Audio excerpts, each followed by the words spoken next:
তো বন্ধুরা, আজকে অনেক দিন পর হঠাৎ করে আবার আমার এই পাশে যে লোকটাকে দেখতে পাচ্ছেন, এনার নাম বুরবাচন্দ্র ত্রিপুরা। আর এই বুরবাদা, অর্থাৎ আমি মানে ওনাকে বুরবাদা বলে ডাকি। আর এই বুরবাদার অনেক একটা বিশাল বড় একটা ইতিহাস আছে। আমরা যখন স্কুল লাইফে ছিলাম, যখন স্কুলে আমরা পড়াশোনা করতাম, তখন এই বুরবাদা ছিল আমাদের এনএসএসের একজন গায়ক। এনএসএসের প্রোগ্রাম হতো, তখন এনএসএস প্রোগ্রামটার যে প্রোগ্রাম অফিসার বা প্রোগ্রাম যে টিচার ছিলেন বয়েজ স্কুলের, সাবরুম বয়েজ স্কুলের অর্থাৎ হাই সেকেন্ডারি স্কুলের, উনি ছিলেন শ্রীযুক্ত রাখাল সোম বাবু। এবং এই রাখাল বাবুর তত্ত্বাবধানে তখন এনএসএস প্রোগ্রাম অনুষ্ঠিত হতো। আর আমি তখন ছিলাম প্রায় ক্লাস, ধরুন সম্ভবত ক্লাস 9-এ। এবং তখন থেকে আমার একটা টিম ছিল নাটকের, ছোট্ট একটা টিম ছিল, মানে সব স্কুল স্টুডেন্টদের নিয়েই আমরা নাটক করতাম। তো ওইখানে এনএসএসের মধ্যে অ্যাওয়ারনেস প্রোগ্রামের আওতায় আমরা নাটকগুলো করতাম। তো সেখানে বৃক্ষ নিধনের উপর নাটক ছিল, নেশার উপর নাটক ছিল, বিভিন্ন বিষয়ে নাটক ছিল, সামাজিক কুপ্রথার উপর নাটক ছিল। তো সেই নাটক যে প্রোগ্রাম হতো প্রতিদিন সন্ধ্যাবেলায়, সেই সন্ধ্যাবেলায় আমাদের বুরবাদাকে সেখানে আমন্ত্রিত থাকতো। বুরবাদা আমাদের প্রত্যেকটা এনএসএস প্রোগ্রামে, এবং প্রত্যেক বছর যে এনএসএসের প্রোগ্রাম হতো সামার ভ্যাকেশনের সময়, বিভিন্ন স্কুলে গিয়ে, আমাদের বয়েজ স্কুল থেকে নিয়ে গিয়ে বিভিন্ন স্কুলে, সাতচাঁদ, কাঁঠালছড়ি, মনুঘাট, তারপরে ছোটকিল, সমস্ত বিভিন্ন দূরের স্কুলগুলোতে নিয়ে গিয়ে সেখানে এনএসএস ক্যাম্পিং হতো এবং সেখানে নাইট স্টে করতে হতো। এবং এই প্রোগ্রামগুলোতে বুরবাদার স্বরচিত গান ছিল, এবং এখনও বুরবাদার স্বরচিত কিছু গানের কথা আমার মনে আছে। যে এটা হচ্ছে মশার একটা গান আছিল না বুরবাদা? হ্যাঁ, মশার গানটার কি কি একটু যদি একটা লাইন যদি তুমি একটু গান লাগবে না, একটু জাস্ট একটু কয়ে দাও। তো আজকের এই আড্ডা মানে আমি আর বুরবাদা আমরা আছি ঋষিতা রেস্টুরেন্টে। আমার একটা খুব প্রিয়, পরিচিত এবং খুব ভালো লাগার একটা রেস্টুরেন্ট, ঋষিতা রেস্টুরেন্ট। এই ঋষিতা রেস্টুরেন্টে আমরা দম বিরিয়ানি খাচ্ছি বুরবাদাকে নিয়ে। বুরবাদাকে হঠাৎ দেখা পেয়ে গেলাম, তো চলো আমরা দুজন মিলে একসঙ্গে আড্ডা মারি।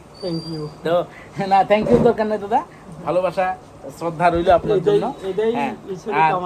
হ্যাঁ, আর এই বুরবাদার সঙ্গে একটু আড্ডা মারা, আর অনেক দিনের পুরনো পরিচয় এবং সেই পুরনো স্মৃতিগুলোকে একটু রোমন্থন করা। তো বুরবাদা, আপনার একটা গান ছিল স্বরচিত, আপনার অনেকগুলি গানে আছে স্বরচিত।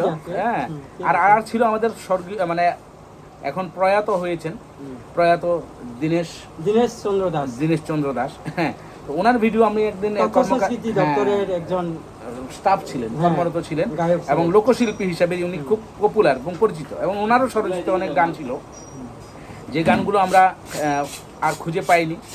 এবং অনেকবার বলা হয়েছিল, আমাদের মনোজ বর্মাবাবু বলেছিল, উনি তথ্য সংস্কৃতির একজন বড় অফিসার, উনি বলেছিলেন যে এগুলো পাওয়া যায় কিনা, একটা স্মরণ সভা ওনার জন্য করা যায় কিনা, কিন্তু সত্যি আমরা পারিনি। এবং আমি একজন বেকার মানুষ, সেই সুবাদে আমার দ্বারা হয়নি। তো আজকে বুরবাদাকে পেয়েছি। আসলে আমরা জীবিত মানুষগুলোকে সম্মান করার চেষ্টা করার প্রয়োজন, আমরা যেটা করি না। মৃত্যুর পর আমরা আফসোস করি, কিন্তু সেই আফসোস করে কোনো লাভ হয় না। তখন আমরা জীবিত অবস্থায়, আমি এখন জীবিত আছি, আমাকে কেউ চেনে না, আর বুরবাদা এখন জীবিত আছে, কিন্তু বুরবাদাকে এখনো কেউ চিনে না। তো এই জন্য আজকের এই ভিডিওর অবতারণা। আর বুরবাদা, এটা গানটা, তোমার গানটা একটু যদি একটু গাও।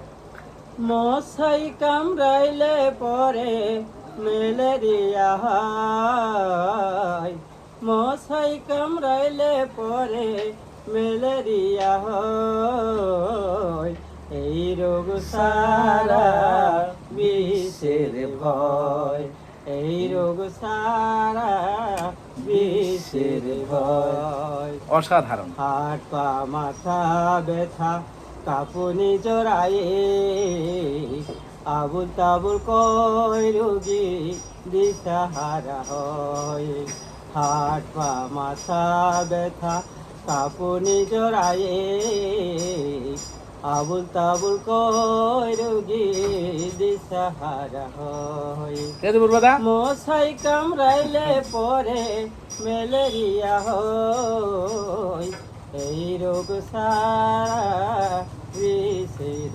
ভয়, এই রোগ সারা বিষের ভয়।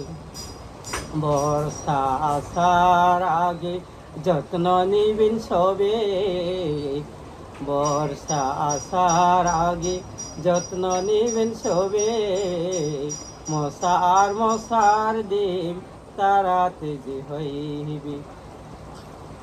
মশাই কামড়াইলে পরে ম্যালেরিয়া হয়, এই রোগ সারা বিষের ভয়, এই রোগ সারা বিষের ভয়। এই নিয়মে চলতে হবে ডাক্তার বাবুরা কয়, এই নিয়মে চলতে হবে স্বাস্থ্য বিভাগ কয়, এই রোগ সারা বিষের ভয়, এই রোগ সারা দুনিয়াটা ভয়।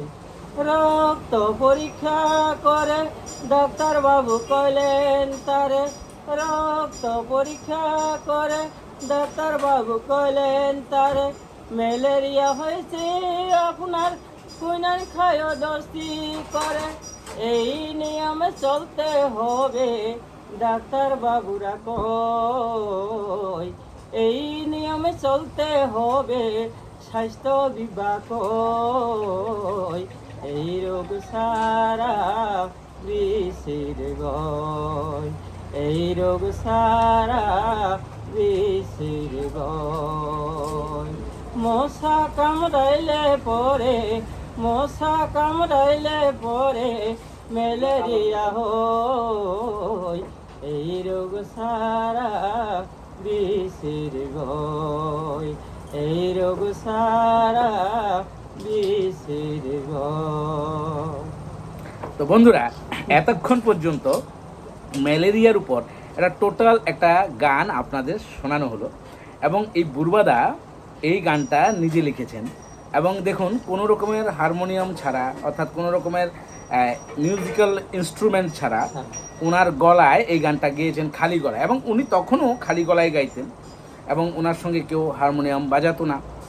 এবং হ্যাঁ, শুধুমাত্র নিজের কণ্ঠে, শুধু নিজের কণ্ঠের, নিজের সুরেলা কণ্ঠে উনি এই গানগুলো গাইতেন। এবং আরো অনেক প্রচুর গান আছে। হ্যাঁ, মানে জাতি উপজাতির ঐক্যের উপর গান আছে, বাংলাতে লিখেছেন, ককবরকে লিখেছেন, বা মগ, চাকমা সমস্ত ভাষায় উনি এই গান। আচ্ছা দাদা, একটা কথা যদি কই, মানে আজ পর্যন্ত আপনার এই যে প্রতিভা, এই প্রতিভার সম্মান আপনি কতটুকু পাইছেন? আমি প্রতিভা সম্মান তো সরকার থেকে কোনো কিছু পাইলাম না, অনেক চেষ্টা করছি, কিন্তু আমার খুব ইচ্ছে আসলো কিন্তু তথ্য সংস্কৃতি দপ্তরে চাকরি করার জন্য, কিন্তু ইন্টারভিউ দিয়ে তো চাকরি হইল না। আচ্ছা, এখন আমি আকাশবাণীতে প্রোগ্রাম করি বিলুনিয়া, সে দুর্দশা আমারও আছে। আচ্ছা, কিছুই তো না, এটার কোনো দুঃখের বিষয় না। কিন্তু আজকে চাকরি করলে আমি হয়তো ভিডিও করার সুযোগ পাইতাম না। এটাও 100%। তো যাক, আজকে হতভাগ্য দুইজন একসঙ্গে আমরা ঋষিতা রেস্টুরেন্টে, আমরা দুই বন্ধুই মিললো, মানে দুই হতভাগ্য আমরা একই সঙ্গে রেস্টুরেন্টে বসে একাদশী পালন করেন। হ্যাঁ, ধন্যবাদ। আর এমনিতে বর্তমানে আপনার কি করা হয়? বর্তমানে এখনো আমি গানটাকে খুব ভালোবাসি। এখন বর্তমানে আমার ইন্টারেস্ট এসডিএম অফিসে, সাবরুম এসডিএম অফিস পার্ট টাইমে আমি কাজ করি। আচ্ছা, পার্ট টাইমে কাজ করি বলতে এসটি, পিএটিসি, ইনকাম, মেরিট এটি সব করি, ফর্মগুলো ফিল আপ করে দিই এবং বার করে দিই। মানে ইনকাম থেকে যারা রিমোট এরিয়া থেকে আয়ে, যারা দূর দূরান্ত থেকে আয়ে, দুর্গম এরিয়া থেকে যারা আয়ে, তাদের সঙ্গে তারা কাজগুলো আমি করে দিই। আচ্ছা আচ্ছা আচ্ছা। তো আর এমনিতে এটা দিয়ে আপনার সংসারের ভরণ পোষণ বা আপনার চলার ক্ষেত্রে সবকিছু কি সুবিধা হয়? না না না, এটা দিয়ে হয় না। কি করা, বসে থাকলে তো কেউ 10 টাকা দেবে না। আচ্ছা আচ্ছা। ভালো লাগে, সবার লোকের পরিচয় হয়। হ্যাঁ, এমনিতেই সবার লোকের পরিচয় হইতেছে, কিছু সমাজ সেবা কাজ করি, আর এটার সাথে সাথে গান বাজনাও এখনো ধরে রাখছি, ভালো লাগে এটাই আর কি। আচ্ছা দাদা, হ্যাঁ। একটা বিষয়, আপনার পরিবারে কজন আছে? আপনার স্ত্রী, ছেলে মেয়ে কি আছে? কজন আছে? কি আছে আমার? স্ত্রী আছে, আর ছেলে মেয়ে আছে? ছেলে মেয়ে আছে, ছেলে আছে। ছেলে কজন? একজন আগরতলায় থাকে। আগরতলায় থাকে, বড় হয়ে গেছে? বড় বলতে 9 10 পরে এখন বর্তমানে। আচ্ছা, আর মেয়েটাই নাই না? না। একটাই ছেলে? আচ্ছা, আর ছেলে কি আপনার এই গান বাজনার সঙ্গে জড়িত আছে? মানে এরকম গান টান গায় বা লেখে, এরকম কিছুর সঙ্গে জড়িত আছে? আছে, এখনো তো কিন্তু আমার মতো গানের দিকে খুব উদ্যোগী আছে, ভালো লাগে। আচ্ছা আচ্ছা, আর এমনি সেই গান টান গায়নি না? না, এখনো গায় না, কিন্তু মানে আপনার সঙ্গে আপনাকে হেল্প করে, হ্যাঁ। কিন্তু শুধুমাত্র একটাই ভয় হ্যাঁ। যে আমার বাবার তো কিছু হলো না, গানের সঙ্গে জড়িত থাকলে হয়তো বা আমারও কিছু লাইফে কিছু হবে না। আচ্ছা, মানে এই ভয়টা, এরকম ধারণা আর কি। মানে অর্থাৎ শিল্পের দিকে ঝুঁকার ব্যাপারে তার একটু অনীহা এই থেকে তৈরি হয়েছে। তো বন্ধুরা, আসলে আমরা যারা শিল্পীরা বা বিভিন্ন রকমের শিল্পকর্মের সঙ্গে যুক্ত আছি, আমাদের দেখে আমাদের ভবিষ্যৎ প্রজন্ম কেন আসতে চায় না, এই বিষয়টা এই ভিডিওর মাধ্যমে আমরা তুলে ধরতে চেষ্টা করছি। যে আমরা যখন এই শিল্প চর্চা করছি, নাটক করছি, গান করছি, বিভিন্ন বাজনার সঙ্গে বা ইনস্ট্রুমেন্টাল মিউজিক হ্যান্ডসের সঙ্গে যুক্ত আছি, আমাদের তো কিছু হয় না, আমাদের কিছু হয় না। তো আমাদের ভবিষ্যৎ প্রজন্মরা এই কাজে কতটুকু এগোবে, এবং এই কারণেই আমাদের ভবিষ্যৎ প্রজন্মরা এই গান বাজনা অর্থাৎ সংস্কৃতি জগৎ থেকে ওরা একটু দূরে সরে যাচ্ছে। তো আজকের এই ভিডিও এই জন্যই করা যে একজন শিল্পী, উনি নাম যশহীন শিল্পী, কিন্তু ওনার সমস্ত কিছু, ওনার গান, ওনার প্রতিভা আর 5টা শিল্পীর থেকে আলাদা।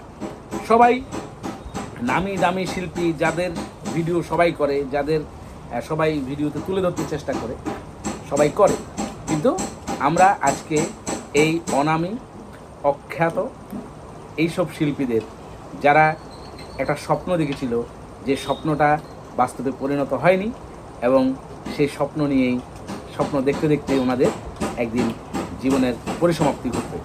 তো আমরা এতটুকু আশায় মানে বেঁচে আছি এখনও, যে এনাদের মতন লোকদের অন্তত একটু ভালোবাসা, একটু সম্মান, একটু শ্রদ্ধা যেন আমাদের এই প্রজন্মের লোকেরা একটু করেন, যাতে করে নতুন নতুন প্রজন্মের ছেলেমেয়েরা অন্তত এই শিল্প জগৎ থেকে তারা দূরে সরে না যায়, এবং সংস্কৃতি জগৎটাকে তারা যেন বুকে আগলে রাখে। তো আজকের এই ভিডিও এই পর্যন্ত। পরবর্তী ভিডিও পেতে অবশ্যই আমার আইডিতে চোখ রাখবেন। আমার আইডি সঞ্জয় দে, আর ইউটিউব চ্যানেল বেহায়া দ্য এন্টারটেইনার। তো লাভ ইউ টু অল। আমরা এবার শুরু করবো খাওয়া।